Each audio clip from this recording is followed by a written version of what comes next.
ये क्या जगन्नाथ जी और बलभद्र जी ने सुभद्रा बहन की साड़ी क्यों छुपाई जानने के लिए देखिए।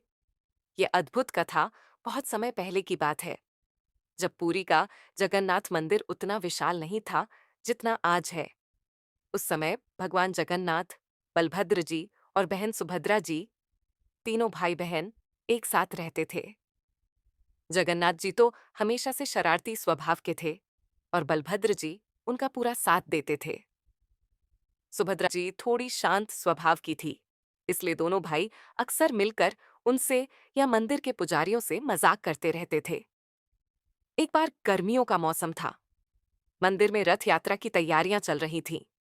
बलभद्र जी ने जगन्नाथ जी से कहा, कृष्ण, इस बार कुछ नया करते हैं। सुभद्रा बहुत दिन से कह रही है कि उसे नई साड़ी चाहिए। चलो, उसकी पुरानी साड़ी छिपा देते हैं, फिर देखते हैं वह कैसे रोती है। जगन्नाथ जी की आंखें चमक उठीं। वाह दाऊ, बढ़िया तरकीब है, लेकिन सिर्फ साड़ी छिपाने से मजा नहीं आएगा। चलो, उसके साथ मंदिर के मुख्य पुजारी पंडित जी से भी मजाक करते हैं। दोनों भाई रात को चुपके से मंदिर के अंदर गए।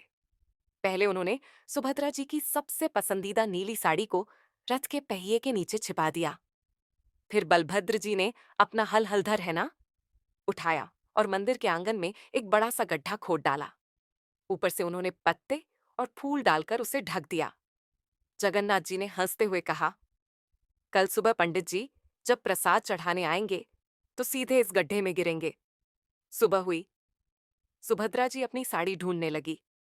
पूरी अलमारी उलट पुलट कर दी, लेकिन साड़ी नहीं मिली।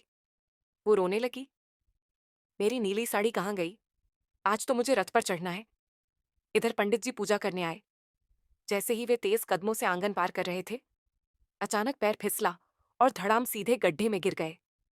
ऊपर से पत्ते पत्ते उड़ गए। पंडित जी चिल्लाए, अरे बाप रे, ये क्या हो गया? मंदिर के सारे सेवक दौड़े आए। किसी तरह पंडित जी को बाहर निकाला गया। उनके कपड़े कीचड़ से भर गए थे। सुभद्रा जी भी रोते हुए वहां पहुंची। तभी जगन्नाथ जी और बलभद्र जी मूर्तियों के रूप में चुपचाप मुस्कुरा रहे थे। लेकिन जो भक्त पास खड़े थे, उन्हें लगा जैसे दोनों भाइयों की आंखें शरारत से चमक रही हों। पंडित जी गुस्से में बोले, ये सब जगन्नाथ जी और बलराम जी की शरारत है। हर साल रथ यात्रा से पहले ये दोनों कुछ ना कुछ करते हैं। सुभद्रा जी ने रोते हुए कहा, मेरी साड़ी भी गायब है, जरूर इन्हीं दोनों ने छिपाई है। तभी अचानक रथ हल्का सा हिला। रथ का पहिया घामा और नीचे से नीली साड़ी बाहर निकल आई। साड़ी बिल्कुल साफ सुथरी थी, जैसे किसी ने जानबूझकर रखी हो। सभी हैरान रह गए। जगन्नाथ जी और बलभद्र जी की मूर्तियों से ऐसा लगा जैसे दोनों हंस रहे हों।